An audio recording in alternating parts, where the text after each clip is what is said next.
So, welcome everybody to another summer cyber security, where we're going to be talking about how to get into cybersecurity by one of our chapter directors, Octavio Gomez. So, Octavio, present yourself to the audience. Hi everyone, how's it going? Like Leon said, my name is Octavio Gomez.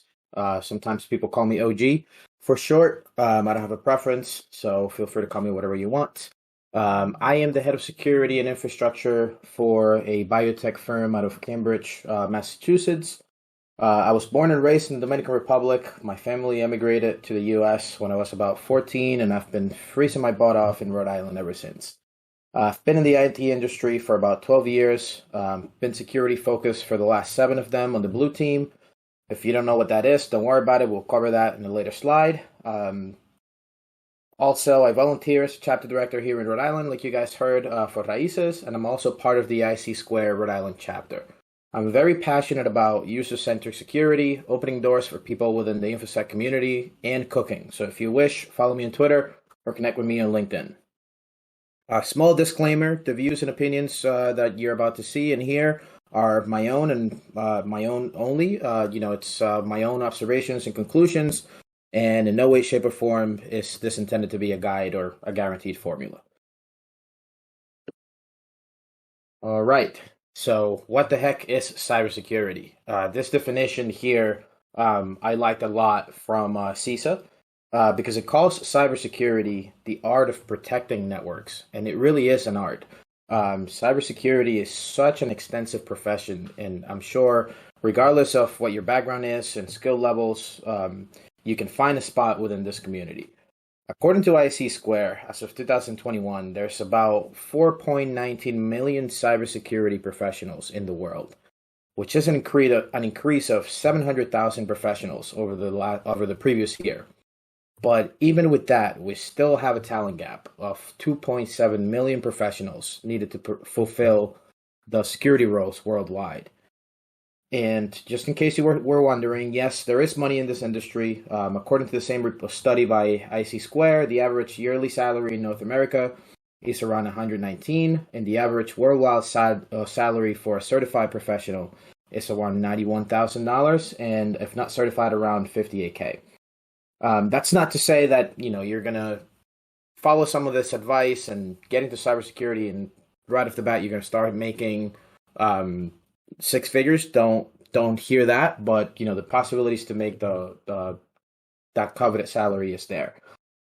Also, be prepared to put in work. Cybersecurity is an ever-changing field, and it puts you on your toes every single day. It requires you to be an adaptive person. Even for an entry-level position in cyber, you need to be willing to put in the work and learn. But don't worry about it. Through the course of this presentation, you're going to hear about a lot of resources and how to get your toes wet out there in cybersecurity. All right, so what did those roles look like? Don't be scared by the craziness of this slide. It has a purpose, I promise. This is a map of cybersecurity domains, which was made by Henry Yang. You can find it online, and we'll be giving you the links to all the reports and everything else that I'm using in this presentation to after the presentation gets uploaded. But this pretty much covers all the different domains in cybersecurity.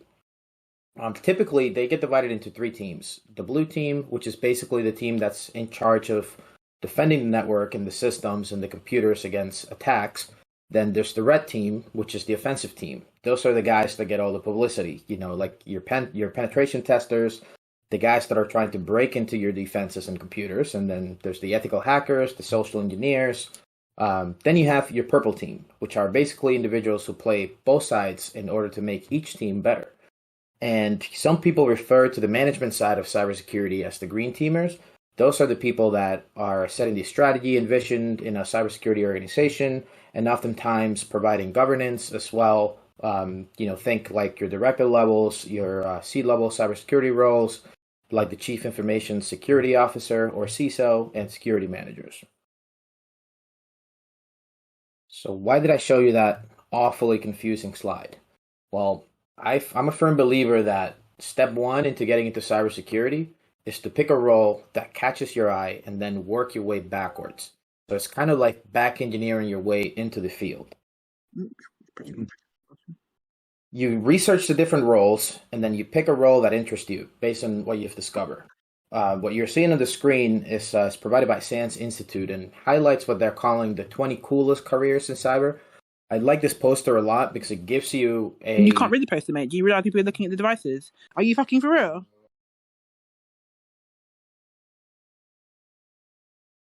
Should have reminded everybody to mute yourself before the start of the presentation. Ridiculous.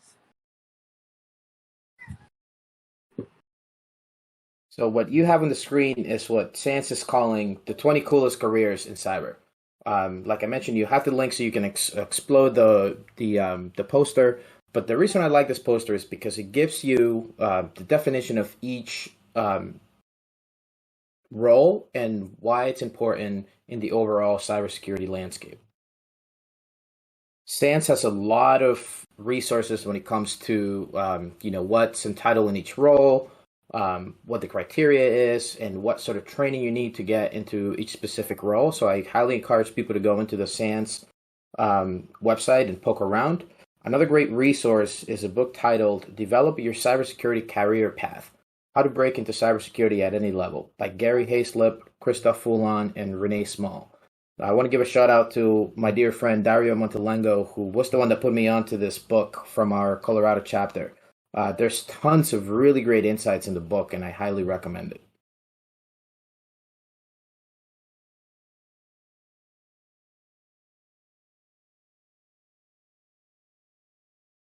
So now that you've picked your role, what's the next step? Let's start thinking about parallels from our previous experience. And this is a big one. Many people don't realize that depending on what role you pick within cybersecurity, there are many transferable skills that are highly sought after in the cybersecurity field. You can teach technology to just about anyone, but soft skills are harder to come by. You think about the ability to translate complex ideas into layman's terms if you're coming from maybe a sales role, or your critical thinking abilities if you're coming from the finance side of the house. Your customer service skills, communication skills, and the ability to de-escalate situations are all skills that are highly sought after in this field. I always like to use the example of being a flight attendant, mainly because my wife is one, and how you can translate those skills into cybersecurity. As a flight attendant, you're very risk aware. You're thinking about things like, are my passenger following instructions? Have we cross-checked and prepped the cabin before takeoff and landing?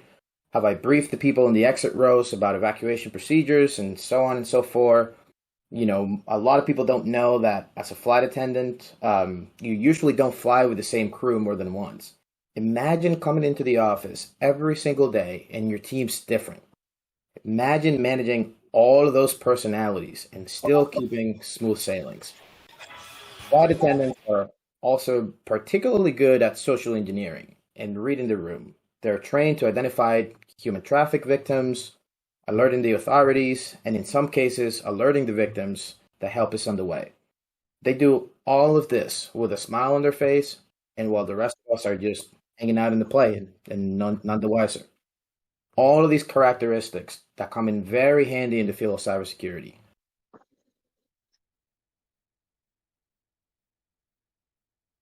So let's get into dissecting a job post, and how do I actually start learning the skills?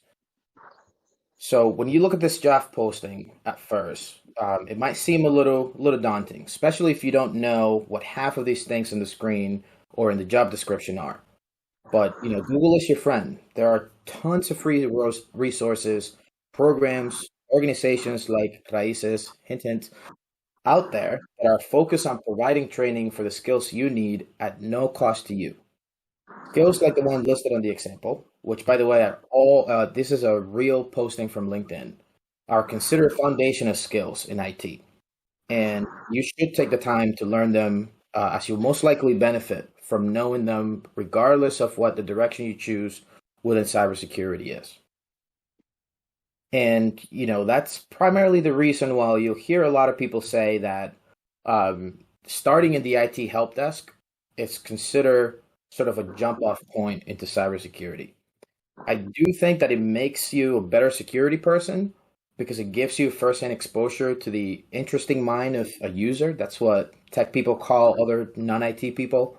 But you can acquire those skills without necessarily spending time at the help desk, especially if you already have those transferable skills that we talked about just now. For example, our previous talk by our very own Chicago chapter director, Juan Fernandez, guided us through how to set up your own cybersecurity lab. So things like web servers and networking, operating system, checked. Um, if you're looking for some more in-depth training, you can check out um, KevTech IT. He's also one of our directors. He's got tons of great resources on how to set up the labs and other very, very good trainings in his YouTube channel.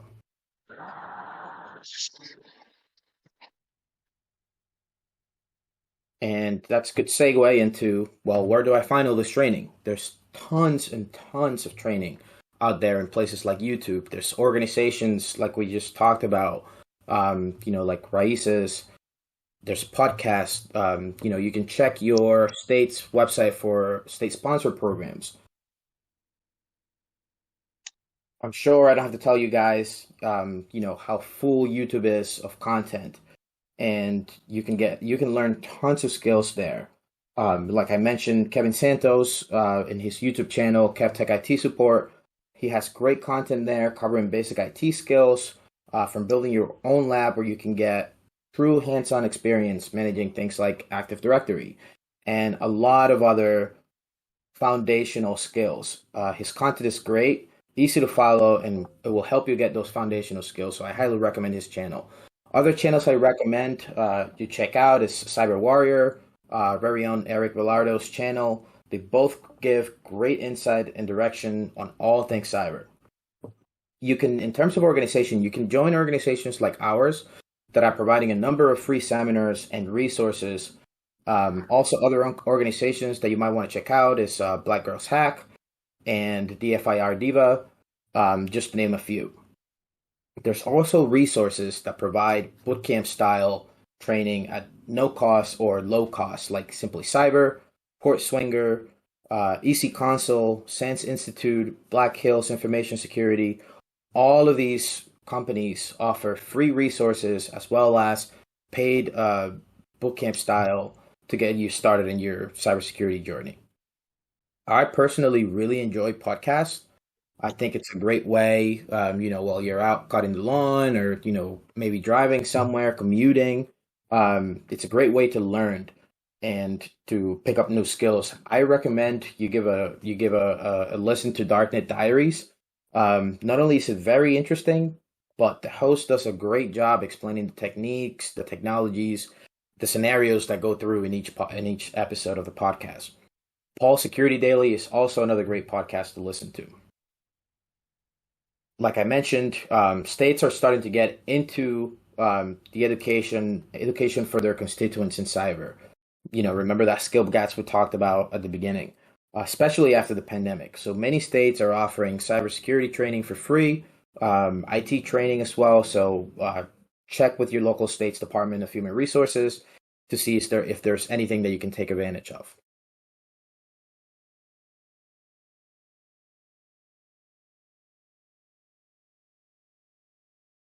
Network and connect with the community. This is one that I'm a huge fan of.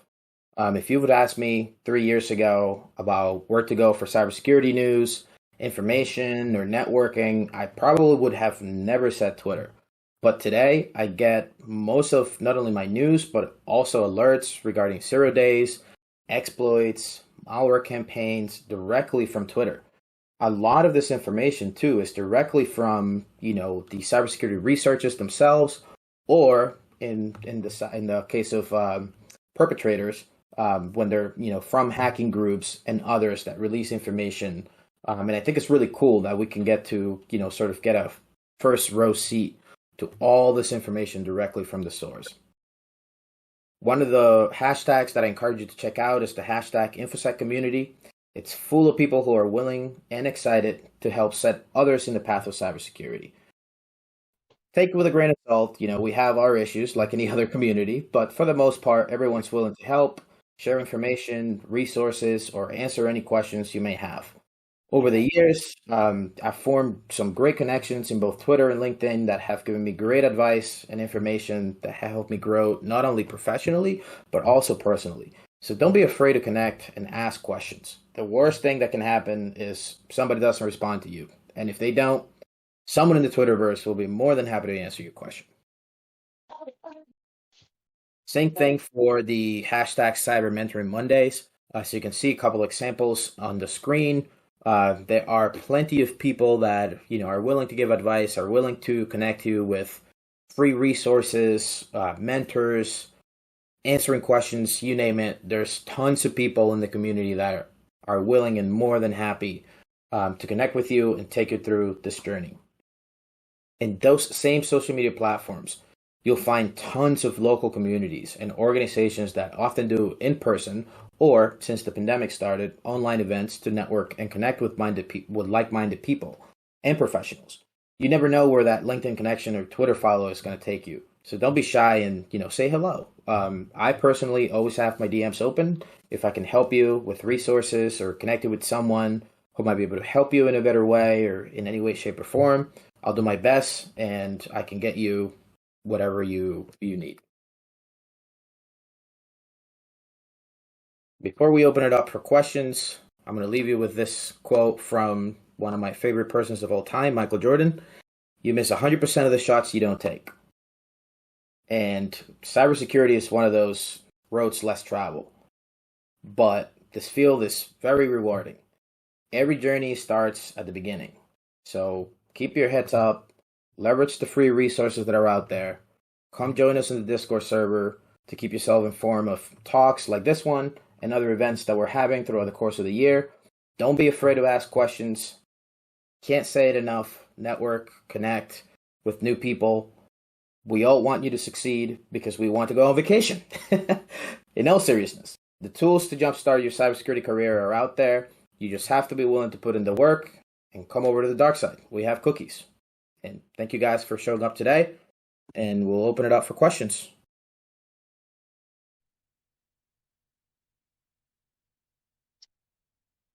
Okay.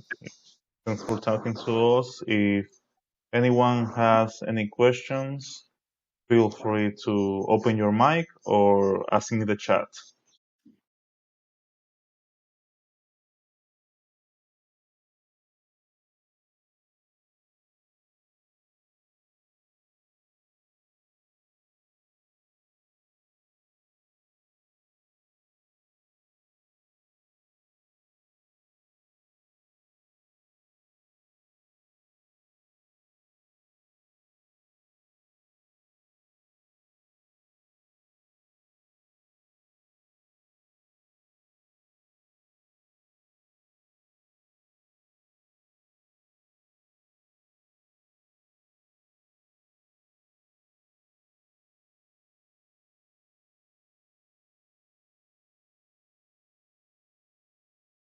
Okay, seems nobody got. Be shy, guys. Yeah, they're being shy. Well, I was looking for a text chat. I don't know if how this sounds because I don't have a good microphone on right now. Yeah, it sounds good. Yeah. Can you guys hear me? We can hear you. Yeah. Yeah, I fixed my mic. One of the things that now technically post-COVID, even though it's still a thing, some of the DEFCON groups are starting to spring back to life.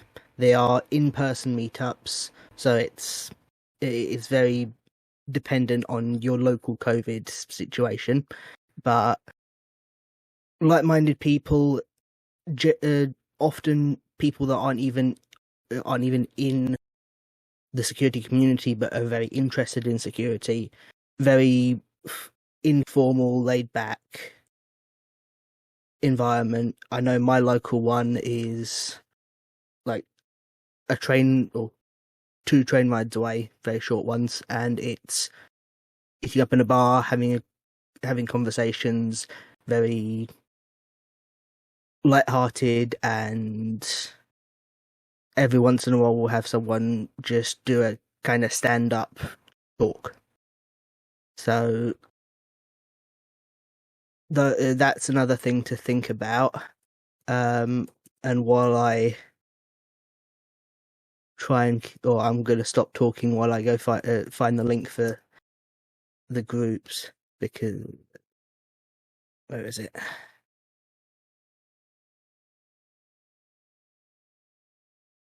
think there's a link on their Twitter. Yeah, that's a great point. There's tons of local chapters, tons of local communities. I tend to find them more in Twitter, and then they branch out into places like, maybe Telegram, WhatsApp groups, LinkedIn communities. So you have no shortage of places, to find local chapters, and especially now, like you're mentioning, with COVID restrictions getting lifted and stuff, a lot of people and a lot of local chapters are looking forward to having in-person events. Yeah. What was I going to say? Yeah, I'm still trying to find that link. Here we go. I think I might have found it. Have I found it? No, I have not. I'll keep looking. But DEF CON groups are, they're great. If your situation allows for it, meeting up in person is a great way to not only network but also talk to people with similar interests and just meet new people. Yeah, absolutely. Yeah. And same thing online. You'll be surprised about how many people are willing to coach you through maybe learning a new skill, or put you in touch with somebody that will be willing to do that, or send you resources. I'm sure you guys have heard about the infosec drama, but it's really a great community. A lot of people are willing to help and point people in the right direction. Yeah, on the same branch of what I was talking about with DEF CON groups, the DEF CON themselves, the entity who run who are the backbone for the conferences that run internationally and are kind of the oversight for the actual local chapters, they are a great bunch of people. I was looking at my browser. I don't know who was talking about drama, but DEF CON as a community has some drama, but not a ton of it. Normally, most of the drama is raised from people who want to know too much about an incident. Yeah, incidents aren't particularly common, and when they do happen, DEF CON as a group will release a notice about what they've done. If they have to do anything, they will make it known what they've done, and they won't overshare. It's the minimum necessary information to make people aware of what's going on. Okay, here we go. I think I found the page. I just need to find the button to turn it into a readable list.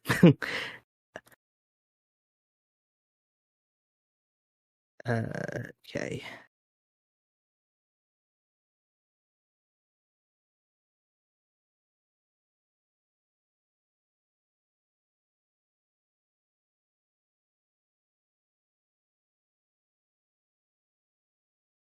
Yeah.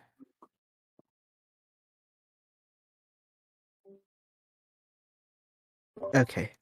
This is the list that's not particularly easy to read, but that is a list of all of the chapters. It's, I think, 15 pages long. They're all kind of regional. if you're not too sure, or if you can't find one, or you think you might have missed it, just Google DEF CON and then whatever town, city you're in. Awesome. Thanks, MT, Yeah. for sharing that with us. No problem. I've been I've been meaning to go to my local one recently, but I keep forgetting. I should probably do something about that. I guess I've missed the last 5. Yeah, but it's always a welcoming atmosphere. Well, from my experience and the people I've talked to, it's always a welcoming atmosphere for people, be they know nothing, or be they already in the industry, be they working as anything from a janitor to IT tech to CISO. Awesome. Yeah, Yeah. and you know, like I mentioned, you never know who you're going to come across. You know, you never Exactly. know. Yeah. You know, who's going to make that connection for you, or you know, who's going to be willing to mentor you. I once met someone from a prominent who works as a C-level at a prominent bank Nice. at DEF CON. Someone who I would never have crossed paths with ever. Exactly. Yeah. I met Eric through, you know, a similar event. Somebody who I knew introduced me to Eric, you know, because our values align and whatnot, and you know, here I am, a year later. Yeah. That is a good point, Dan. B-sides is just as great. Only reason why I brought up DEF CON over B-sides is DEF CON has local groups, whereas from what I know, B-sides doesn't do anything on a regular, well, aside from a yearly basis. I don't think they do anything that allows for common interaction. Yeah. Yeah. No, you're right. Yeah, B-sides, most of the Is chapters only do a an yearly annual conference. event. Yeah. I know B-sides London, my first ever conference, and they were great. Second time I went, I volunteered because it's nice and easy and mostly relaxed to jump right in. Now, I think, and the other thing, you know, you're seeing these different groups.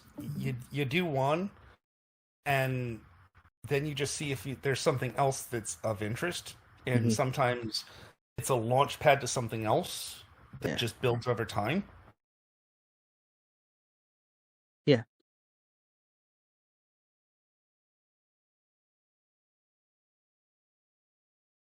Right. Anybody else have any questions, comments?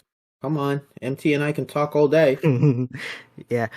While anyone who's thinking of questions types them out or gathers the courage, DEF CON has an unusual but interesting format for their naming scheme. So, for example, New York is DC 212. I'm led to believe 212 is the area code for calling New York, because I know my local one is Central London, which is 4420, which is the international dialing code for. Well, it's the international dialing code for most of London and the surrounding areas.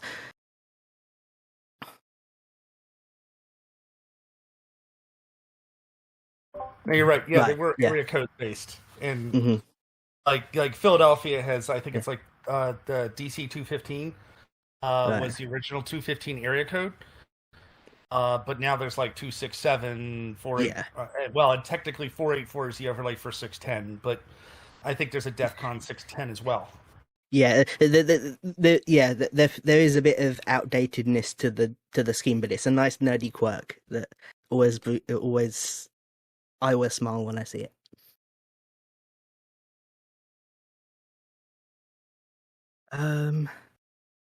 That's page not found. Yeah. Yeah, exactly. Yeah. I think on a technical level, you couldn't do 404.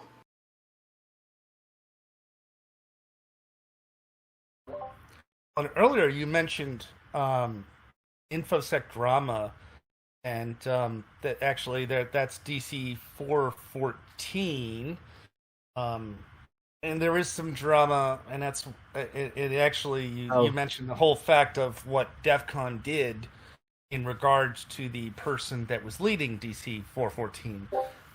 And it's an example of that. Yes, they said this is what we're going to do. It's DEF CON. And we're not going to review details because we don't have to, because the people who reported things should not be targeted. Yeah, and also arguably, the thing that they've historically done is they don't overshare. They provide enough information for people to be aware that something's happened, and if necessary, enough information that whatever targeted group is aware that a person in this level of authority has done something in relation to said targeted group, but they leave enough for at-risk individuals to identify a risk to themselves, but only if that at-risk group feels the need to drill down and identify them. It's breadcrumbs, not dossiers. That's generally how they work. And for the safety of as many people involved as possible. I think I had a comment. I'm thinking about some of these events. Part of me was thinking, like, I've gone out to events and I've paid my own way because it would be something like going to Las Vegas because I was able to find like a $49 flight or something stupid. Right, like that. yeah. And I was like, you know what? For $49 each way, I can get myself there. But then I was attending an event that I got in for a very low cost. But it also reminded me that just because the amount you pay for an event does not necessarily equate to the value that you could get from it. And sometimes you can get a lot of value from like a B-Sides or a DEF CON, because what is it? DEF CON's $360, I think, for the DEF CON Las Vegas. Mm-hmm. B-Sides I think is like $100 or something. Well, a note with B-Sides, I'm not gonna pretend I know about all of the B-Sides, but I know London, we usually have at least, well, when last time I was there, which was a couple of years back, we had at least 250 of the 1,000, or no, I think it was more. It was at least 350 of the 1,000 tickets were free. We'd do maybe 2 to 3 batches timed, so anyone who can have Twitter open in the corner of their screen and just load up an extension will refresh the page every 20 seconds can probably get a ticket if you're in any of the larger information security discords. There will usually be someone who, or even on Twitter, I know we used to retweet if anyone had tickets that they couldn't use and wanted to give away. So there's generally multiple avenues for free entry for the London B-Sides. I know Leicester did that at one point, which is also over here in the UK. And I remember seeing a tweet about B-Sides Morocco also retweeting someone couldn't attend, so they were trying to give away a free ticket. Yeah, you're right. There's tons of ways to getting into those events, for low cost or no cost. Mm-hmm. And get yourself out there. It doesn't have to be a big, huge event. Like somebody was mentioning earlier, you get tons of value from the small events too. Yeah. Can I ask a question after? Of course. Yeah, of course. All right. So I'm pretty new to cybersecurity. I basically started pursuing it in earnest since the middle of last year. So, okay, I think this is not a question. This is more of a concern for me because I've spent the past couple of months trying to get certifications. I have just two right now. I have Security Plus. I have AWS Cloud Practitioner. I also am trying to get Solutions Architect and then some hands-on skills, basically. Now, the concern I have with what has been talked about so far here is, I'm in Nigeria, and we usually don't get much of these conferences around here. Matter of fact, that's on the one hand. So it's a bit challenging to, network, as much.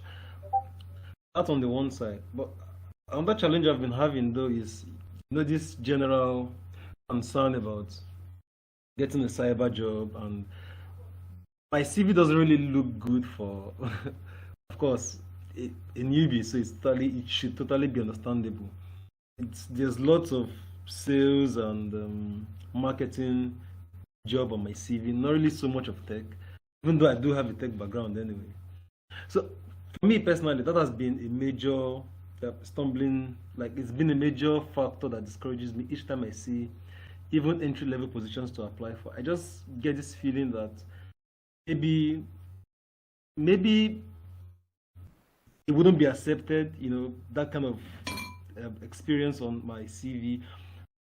Maybe those those softwares that scans resumes, and then if you don't have the right keywords, just throw yours out.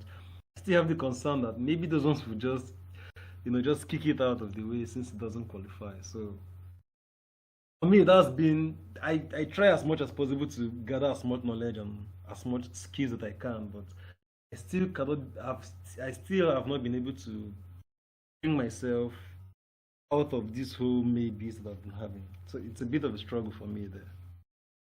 Yeah, I would say, keep at it. It sounds like you're doing all the right things. Unfortunately, the industry does have, that issue where, as an industry, we know that you don't necessarily need formal training, that you can learn all these skills either on the job or, by doing a lot of the things that we've talked about in the presentation. But there seems to be a disconnect between that realization and the actual companies posting the jobs. As a hiring manager, I can tell you that, 9 times out of 10, if you're comfortable with the technology and you can talk to me about your real hands-on experience, be it, learned in a classroom or in your own, that shows a lot of initiative, and I'm willing to hire that person into an entry-level position than, maybe a candidate who has gone through, formal training and whatnot. So, I wowould say I know it's tough. I know it's discouraging, but, keep your head up, keep on working like you're doing all the right things. And the industry is starting to realize that, there is more than one way to learn the skills. Right. Yeah, I just got, to, I yeah. want something to add to the question or the concern, because as you know, some of you, I'm not from the US, I'm from Dominican Republic, and I live in Dominican Republic currently. And I will advise you, because you're in Nigeria, we got some pretty similar positions. A lot of people only get the cybersecurity job if they got the certification, if the HR read oh, you got the certification we're looking for. I'd say try in the financial world banks, because that's the field that has the most cybersecurity jobs.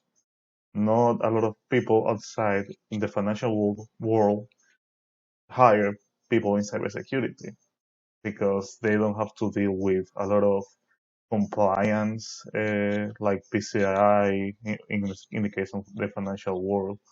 But that will be the best approach to getting a cybersecurity job. Go research if the banks are hiring, and shoot your CV and say you want to work in the security field.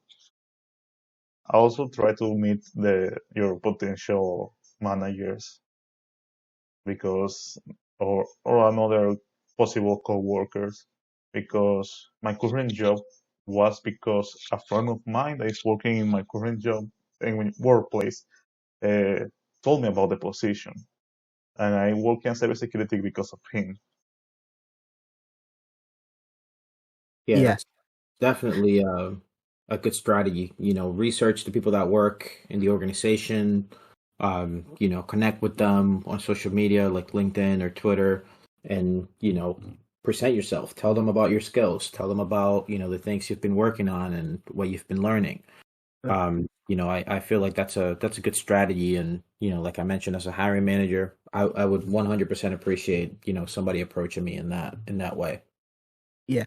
Another thing to add, actually, finance is as Leon said, finance is a great way in, but the other one that a lot of people don't think about is hospitals. Hospitals and health have a ton of compliance that needs doing, and they're often they're often underfunded. So if you're in a position where you can you can work for, say, a lower salary, there will often be vacancies that go unfilled for a very long time in healthcare.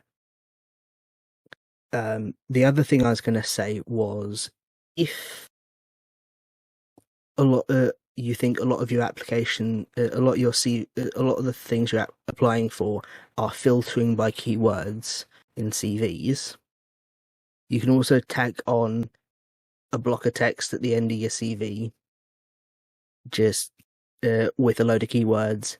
Set the text color to white and make it really small. That way, if people are using software to scan through CVs, software's going to scan through, see the word, and it's just going to put you in the keep pile. Nice. That's a nice hack there, MT. Thank you for sharing that. No problem. Yeah, that's a nice one. Didn't know about that. Yeah. I will tell you that if HR catches it, they will throw your resume away, because many of them really hate that. Oh yeah, absolutely. But it is a balance of. So do it at your own risk. Yeah, it's a do it at your own risk. It is very much a do it at your own risk trick. But I've gotten interviews, admittedly interviews that I completely did horribly at, but interviews nonetheless at relatively large companies, purely because they will get a ton of CVs, and something else that I've got on my CV will stick out, but I know I don't have something they want.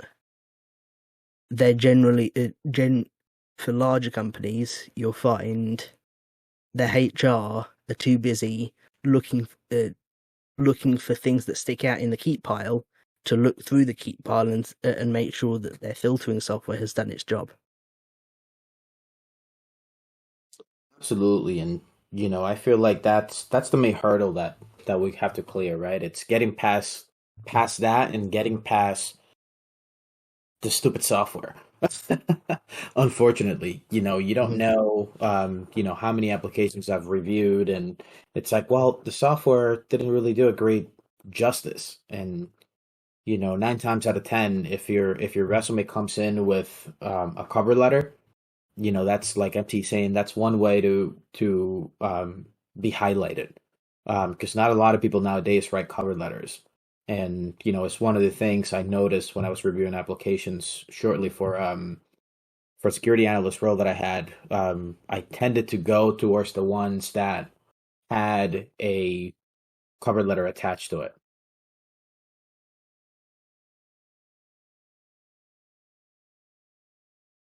Well, here's a question for you, actually, Octavio. How many times? Hang on, let me Go. As I both been a hiring manager and actually worked in recruiting, and so one of the things that you'll find today with bigger companies is that they will completely ignore cover letters. So if you're going to do a cover letter, make sure that it's bluff, bottom line up front, right? Make sure that first paragraph has something that really catches them before they delete it. Otherwise, make sure you have what you need in your resume. But yeah, if for most positions today, if you're in a Fortune 1,000 company, they don't look at cover letters as much as they used to. Yeah, I know over here, like 98% of the jobs of the cyber jobs that I've applied for,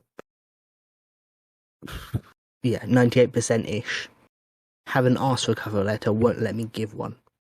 The other 2%, I'm not particularly good at cover letters anyway, so I've just given it a reasonable attempt and left it at that.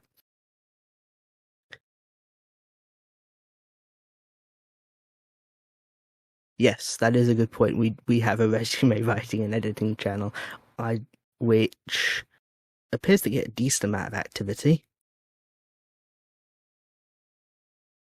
Yeah. Yeah. Does anyone else have any other questions? Well, I think we lost Octavio there. Well, we're gonna hit pretty soon the hour mark. Oh well, we have got Octavio again here. So, is there any questions?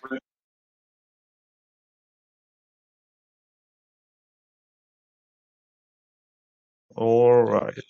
So we're gonna end here. And thanks for participating, everyone. And next week we will have Philip Wiley talking about how to become a pen tester. Also, if you don't know Philip Wiley, he's the author of the Pen Tester Blueprint, a great, great, great book of how to become an ethical hacker. I recommend reading it if you haven't. And with that, thank you all for participating. Talk to you all next week. Thank you, guys.